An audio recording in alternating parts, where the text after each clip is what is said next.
FIR की जांच से अब तक तो साफ हो चुका है कि सचिन वाझे खुद ही साजिश करता था, लोगों के खिलाफ एफआईआर दर्ज करवाता था, खुद ही जांच करता था और फिर उनसे पैसे ऐंठता था और ये सब काम वह खुल्लम खुल्ला करता था।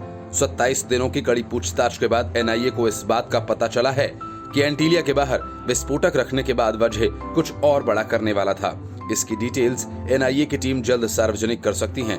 इस बीच टेलीविजन रेटिंग पॉइंट्स यानी बार्क स्कैम में भी उसकी भूमिका का खुलासा हुआ है। इस मामले में मनी लॉन्ड्रिंग की जांच कर रही ईडी ने सचिन वाझे का लिंक पाया है। अधिकारियों ने पाया कि ब्रॉडकास्ट ऑडियंस रिसर्च काउंसिल ने अपने अधिकारियों को परेशान करने के बदले वाझे को मुंबई क्राइम ब्रांच के एक इंस्पेक्टर के माध्यम से 30 लाख रुपए दिए थे। बार्क के अधिकारियों ने वाझे को रिश्वत देने के बाद भी बयान दिया है, जिसमें ये बताया गया कि पैसा एक डमी कंपनी के अकाउंट में ट्रांसफर किया गया। बार्क द्वारा डमी कंपनी में भुगतान करने के बाद इसे 4 और शेल कंपनीज के माध्यम से लेयर्ड किया गया, फिर इसे हवाला ऑपरेटर के बैंक खातों में ट्रांसफर किया गया। इसके बाद इस रकम को बार्क को नकद में लौटाया गया, जिसे बाद में वाझे के सहयोगी इंस्पेक्टर को सौंप दिया गया।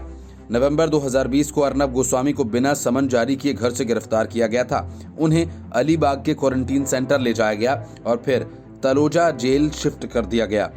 गोस्वामी को गिरफ्तार करने वाली पुलिस टीम को सचिन वाझे ने लीड किया था, जो अब खुद एंटीलिया केस में तलोजा जेल में बंद है। इसके पहले रिपब्लिक टीवी ने कहा कि मुंबई पुलिस के द्वारा न्यूज एवं मीडिया समूह के विरुद्ध दर्ज की गई सभी चैप्टर प्रोसीडिंग्स को रद्द कर दिया गया है। चैप्टर प्रोसीडिंग्स निवारक प्रवृत्ति की होती है और पुलिस संदेह के आधार पर किसी व्यक्ति अथवा संस्था के विरुद्ध इनका उपयोग कर सकती है। रिपब्लिक टीवी ने सोशल मीडिया पर इसकी सूचना देते हुए कहा कि हमें ये बताते हुए खुशी हो रही है कि अर्नब गोस्वामी के विरुद्ध मुंबई पुलिस द्वारा शुरू की गई सभी चैप्टर प्रोसीडिंग्स पूरी तरह से रद्द कर दी गई हैं। ये सत्य की जीत है और उनकी हार है, जो भारत की सबसे पसंदीदा न्यूज ब्रांड के विरुद्ध साजिश रच रहे थे। रिपब्लिक ने कहा कि इन चैप्टर प्रोसीडिंग्स के साथ रिपब्लिक के खिलाफ किए जा रहे सारे षड्यंत्र भी खत्म हो गए।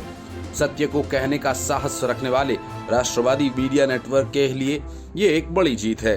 साथ ही ईडी का ऑर्डर भी यही कहता है कि हमारे खिलाफ लगाए गए आरोप मनगढ़ंत हैं, गलत हैं, निराधार हैं। रिपब्लिक ने अपने बयान में कहा कि जो वास्तविक अपराधी थे, साजिशकर्ता थे, आज वो हार चुके हैं और रिपब्लिक की ये जीत सत्य कहने, लोगों के हित को प्राथमिकता देने और राष्ट्र को सर्वोपरि रखने की अर्नब गोस्वामी की विरासत के परिणाम है।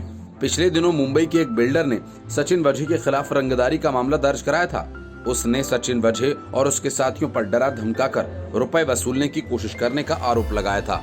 इस संबंध में मुंबई पुलिस कमिश्नर महाराष्ट्र के डीजीपी को भी शिकायत पत्र भेजा गया था।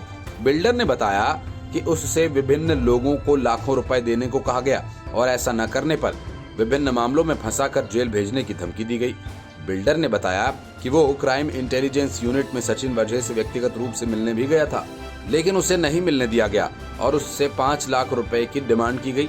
पैसे नहीं देने पर जेल भेजने की धमकी दी गई। Bureau report, news of India.